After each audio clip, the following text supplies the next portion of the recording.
नमस्कार। कार्यक्रम आंखें में आपका स्वागत है। आज के इस अंक में हम चर्चा करेंगे दुनिया की सबसे जानलेवा बीमारियों में सबसे खतरनाक बीमारी बोन कैंसर के बारे में। साथ ही बताएंगे कोविड-19 के बारे में और जानेंगे क्यों जरूरी है मास्क लगाना और हाथ धोना। बोन कैंसर यानी हड्डियों का कैंसर। कैंसर हर स्थिति में एक खतरनाक बीमारी है और बात अगर बोन कैंसर की हो तो यह बेहद खतरनाक हो सकता है, क्योंकि हड्डियां ही मुख्य रूप से आपके शरीर का आधार होती हैं।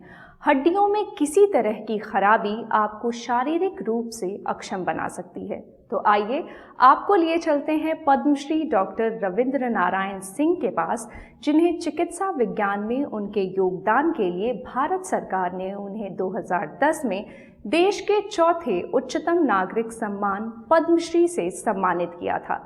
और आइए उन्हीं से जान लेते हैं बोन कैंसर के विषय में।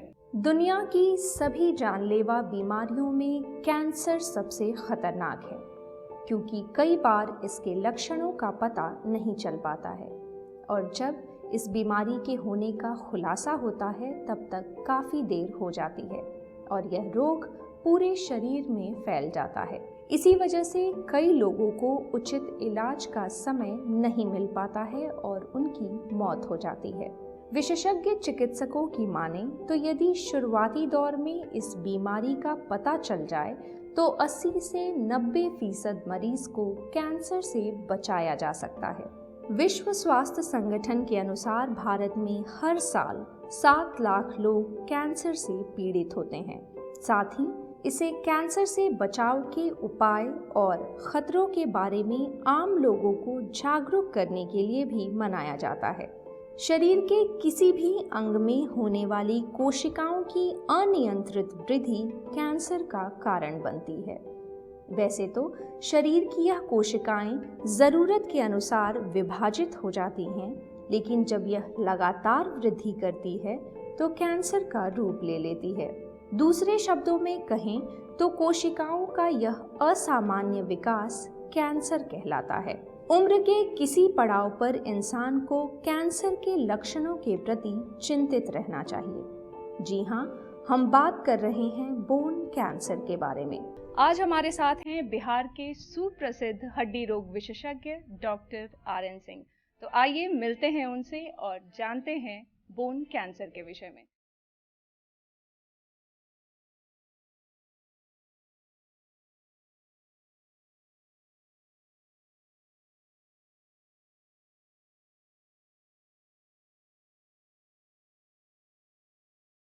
सर, बहुत बहुत स्वागत है आपका हमारे कार्यक्रम में।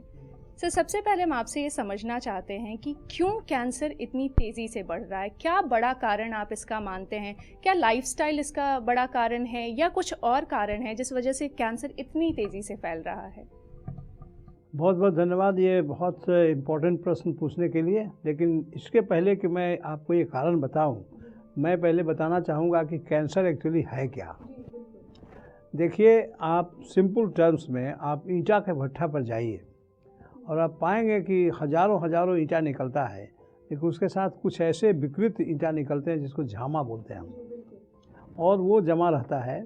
उसकी सफाई धीरे धीरे होती रहती है। हम लोग के शरीर में भी रोज़ हज़ारों की संख्या, लाखों की संख्या में नए सेल्स बनते रहते हैं, जैसे ईंटा बनता रहता है और कुछ झामा निकलता है। लेकिन हमारे शरीर में एक प्रक्रिया है जो उस झामा को सफाई करते रहता है। अगर किसी कारणवश फर्मा में गड़बड़ी हो गई या किसी तरह की परेशानी हो गई बनाने की प्रक्रिया में, तो आप पाएंगे कि झामा की संख्या बढ़ती चली गई, उसमें क्षमता नहीं है उसको साफ करने का। उस भट्ठे में देखिएगा कि मैक्सिमम लंबा चौड़ा बहुत बड़ा टीला झामा का बन गया। हमारे शरीर में वही हाल है। जब हमारे शरीर का जो कोशिकाएं हैं, अगर वो सही कोशिकाएं नहीं बनाती हैं और झामा का ऐसा एबनॉर्मल कोशिकाएं बना लगती है, तो कुछ समय तक तो हमारे शरीर में प्रक्रिया है कि उसको सफाई करता है, लेकिन उसके बाद वो नहीं करता है और वही ट्यूमर के रूप में जमा होना शुरू होता है। तो एक्चुअली कैंसर का मेन कारण है कि हमारे शरीर की कोशिकाओं का जो नयापन होता है, नया जो बनता है उसमें कुछ गड़बड़ियाँ आती हैं, उसका शेप में चेंज हो जाता है, कुछ होता है, उसके चलते एबनॉर्मल सेल्स बोलते हैं उसको, जिसकी मात्रा ज़्यादा होने पर उसे हम कैंसर कहते हैं। अब यहाँ पर दो तरह के ट्यूमर्स होते हैं। एक होता है जो कि शरीर के साथ बढ़ता है। फॉर एग्जांपल कि बच्चा जैसे छोटा से बड़ा हुआ तो एक कोई ग्रोथ उसी के साथ उसी साइज में बढ़ता चला गया, वो जिस दिन ग्रोथ ख़त्म हुआ उस दिन वो बंद हो जाता है। यानी किसी से सूजन देखिएगा पैर में चाहे कहीं पर है, वो बढ़ता गया, बचपन से है और 18 साल 20 साल की उम्र के बाद वो ख़त्म हो गया। इसको हम लोग बेनाइन बोलते हैं। लेकिन ऐसा कोई ग्रोथ जो कि एबनॉर्मल टाइम में किसी भी शरीर के किसी भाग में अगर बढ़ना शुरू हुआ, इसका मतलब है कि उस भाग में जो सेल्स हैं उसका प्रोडक्शन रिप्रोडक्शन अच्छा नहीं हो रहा है और वो उसमें विकृति आ गई है, और मोस्टली उसको हम लोग कैंसर कहते हैं।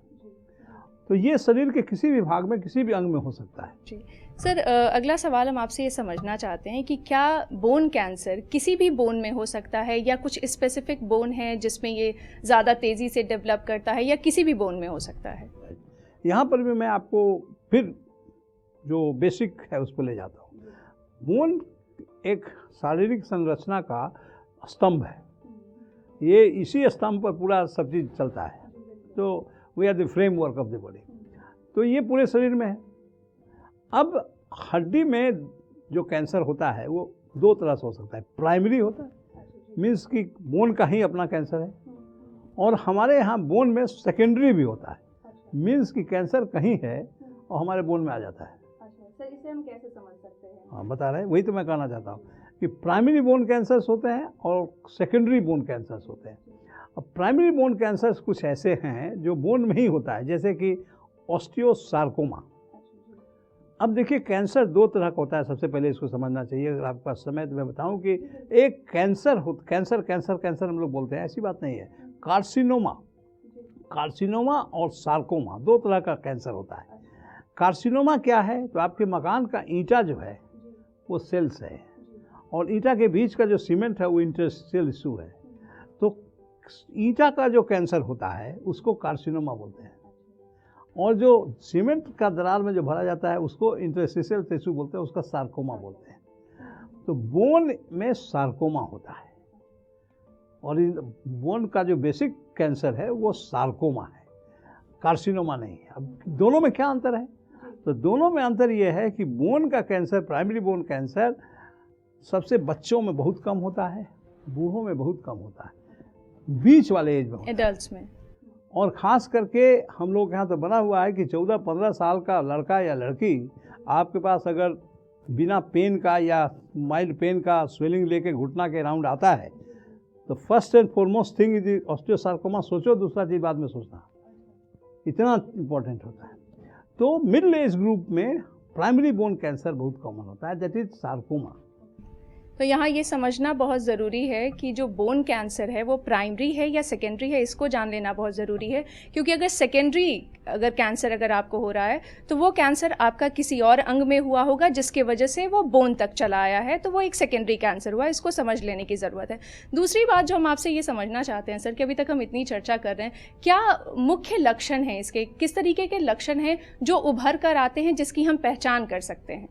यही एक सबसे अहम सवाल है कि कैंसर पेनलेस होता है,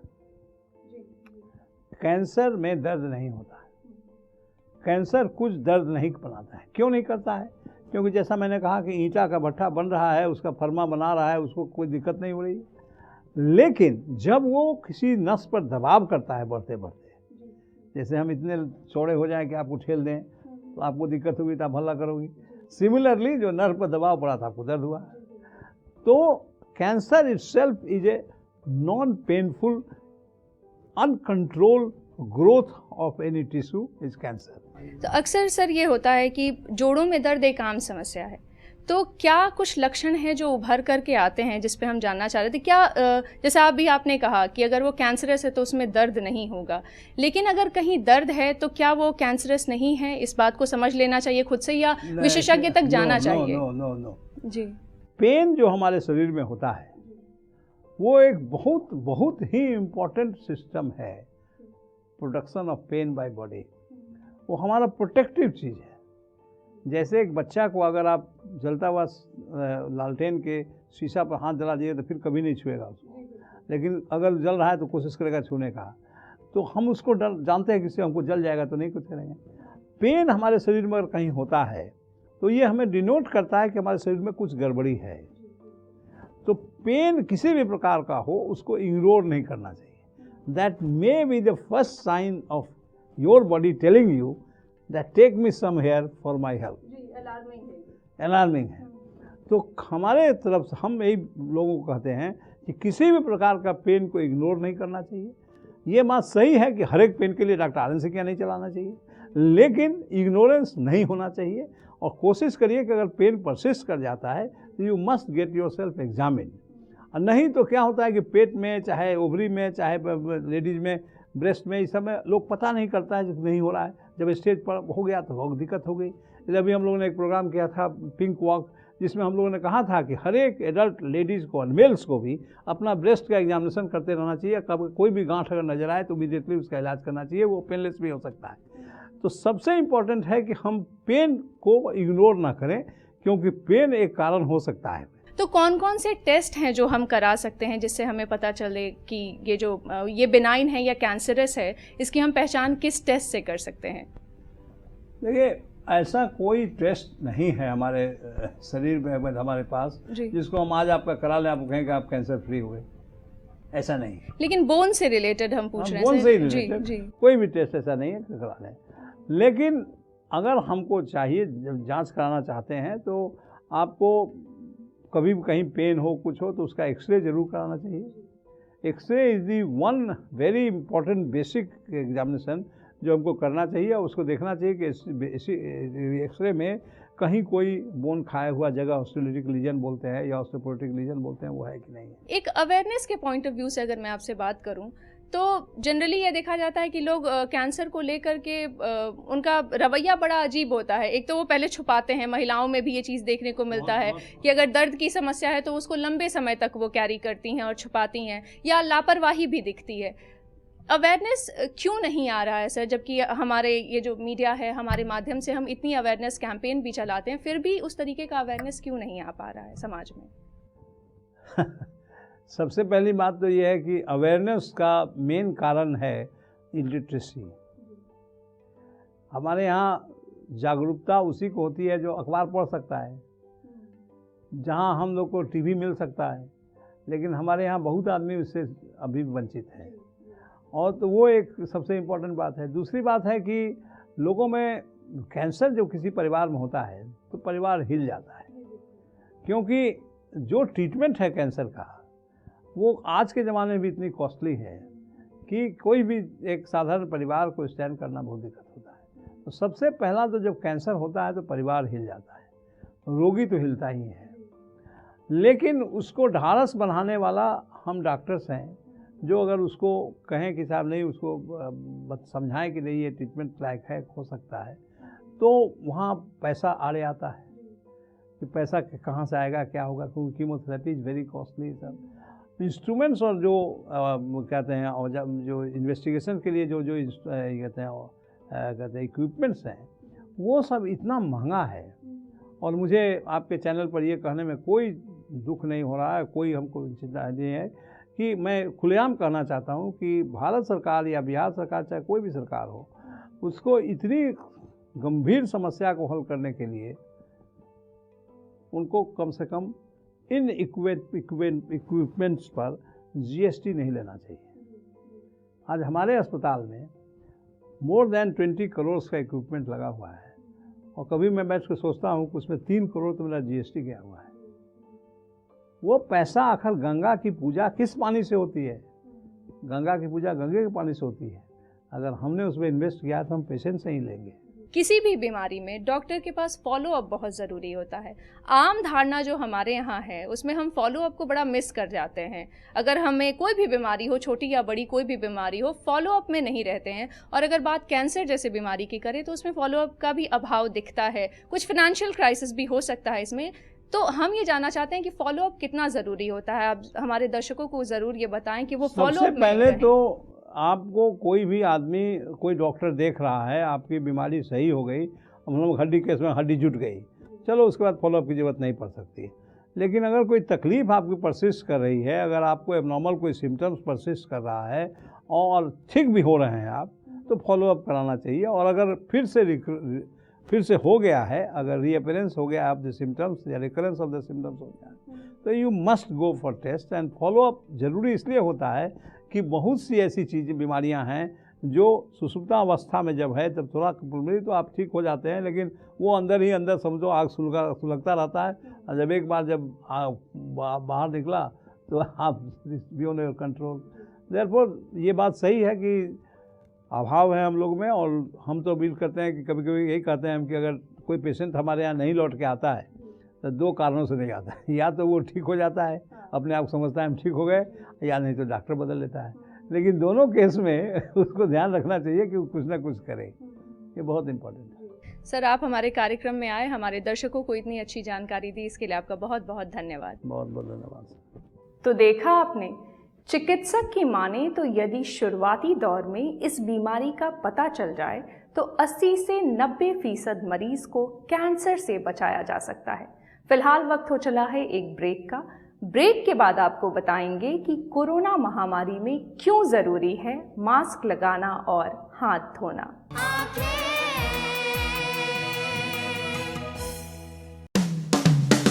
Lohia Nagar Mount Carmel high school एक ऐसा स्कूल जहां उपलब्ध है हाईटेक क्लास की facility, upgraded library, smart class facility, lab and computer class की फैसिलिटी के साथ हॉर्स राइडिंग की भी सुविधा। इसके अलावा बच्चों के खेलने के साथ आने जाने की भी सुविधा। एडवांस सुविधाओं से लैस Lohia Nagar Mount Carmel high school, Gayatri Mandir road, Kankarbagh, Patna. आपके रक्त की एक बूंद किसी की जिंदगी बचा सकती है। तो आइए हम सब मिलकर रक्तदान करें। रक्तदान महादान, जनहित में जारी। ज्ञानस्थली हाई स्कूल, जहां दी जाती है हाईटेक क्लास की फैसिलिटीज, खेलने की सुविधा, स्मार्ट क्लास की सुविधा, लेटेस्ट किताबों वाली लाइब्रेरी की सुविधा, लैब की सुविधा, बच्चों के लिए कंप्यूटर क्लासेस की सुविधा, साथ ही आने जाने की facilities. Gyansthali high school, Alamganj, Patna.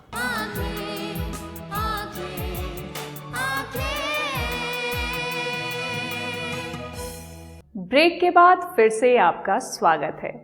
दुनिया भर में कोरोना वायरस का खतरा बना हुआ है और ऐसे में लोगों को सावधानी बरतने की बहुत ही ज़्यादा ज़रूरत है। शोधकर्ताओं का मानना है कि अगर आप मास्क लगाते हैं और बार बार हाथ धोते हैं तो कोरोना वायरस से होने वाले संक्रमण को 90% तक रोक सकते हैं। मास्क चाहे घर के बने हों या सर्जिकल, ये सभी सीधे तौर पर आने वाले वायरस को रोकने में सफल होते हैं। फिर भी कुछ लोग इस महामारी को गंभीरता से नहीं लेते हैं, ना ही मास्क लगा के घूमते हैं और ना ही सोशल डिस्टेंसिंग का पालन करते हुए नजर आते हैं।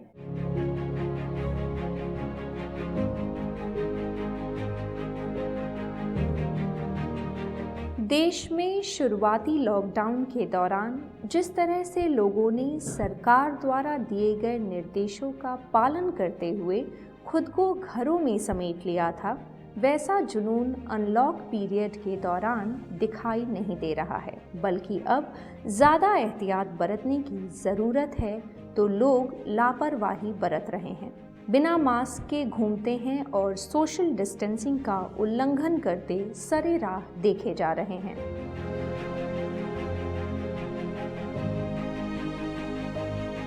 कोरोना महामारी से जिन देशों ने सबक नहीं लिया, उन्होंने इसका घातक अंजाम भी भुगता, लेकिन उनके हश्र से कोई सबक लेता नहीं दिखाई देता है। जबकि अब कई देशों के वैज्ञानिक इसके वैक्सीन के निकट पहुंच चुके हैं और जल्द ही इसकी वैक्सीन बाजार में उपलब्ध होने की संभावना प्रबल हो गई है।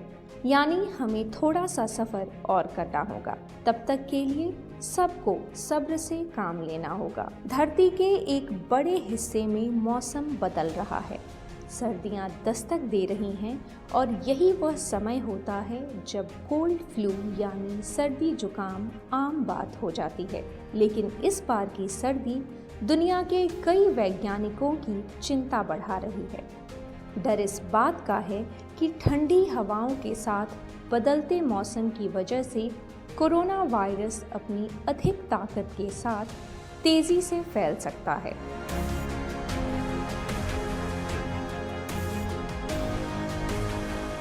बस अभी खाना खा के बैठे हैं, इसलिए मास्क निकल। क्यों नहीं लगाया है? मास्क रखे हुए हैं, लगा लेंगे। तो मास्क लगाइए, कहाँ रखे हुए हैं? दुकान में है, अभी तुरंत हाथ धोए हैं तो बैठे हुए हैं। गलती से छूट जाता है, कभी जेबी में रखे, कभी घर पर रह गया। हम ये नहीं कह रहे हैं कि ज़बरदस्ती हम नहीं पहनेंगे।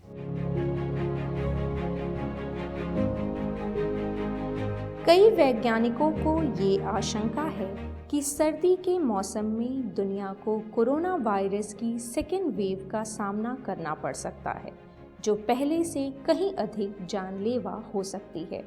ऐसे में ज़रूरी हो जाता है कि लोग कोविड-19 के खतरे को देखते हुए ज़्यादा सावधानी से काम लें। सुरक्षा के प्रावधानों को अपनाकर कई देशों ने साबित भी किया है कि कोरोना वायरस के कहर से बचा जा सकता है, बशर्ते कि हम बचाव के निर्देशों का पालन करें।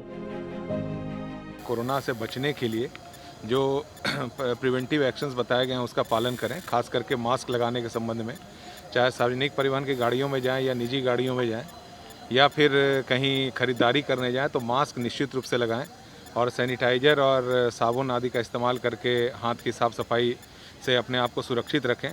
जिला प्रशासन के द्वारा विशेष टीमें गठित की गई हैं जो अवेयरनेस के साथ साथ इस पर फाइन लगाने का भी कार्य कर रही है।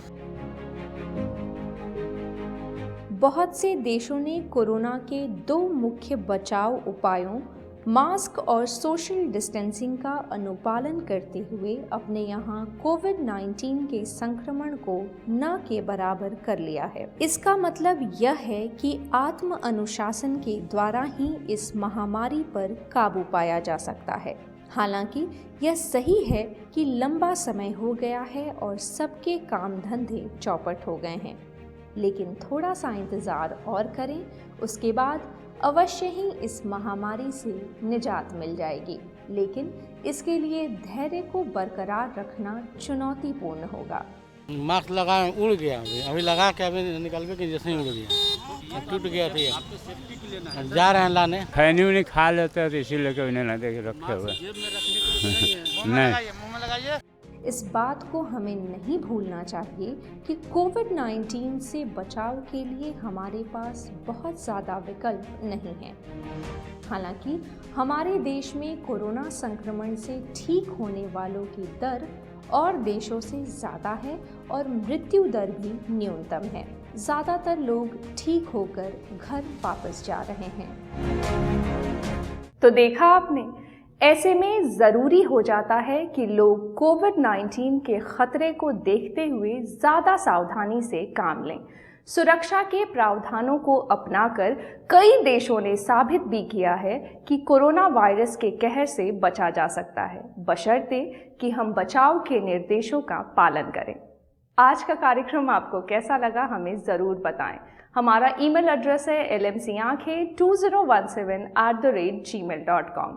आज के लिए बस इतना ही। मिलेंगे अगले अंक में कुछ नए मुद्दों के साथ। तब तक के लिए हमें दीजिए इजाज़त। नमस्कार।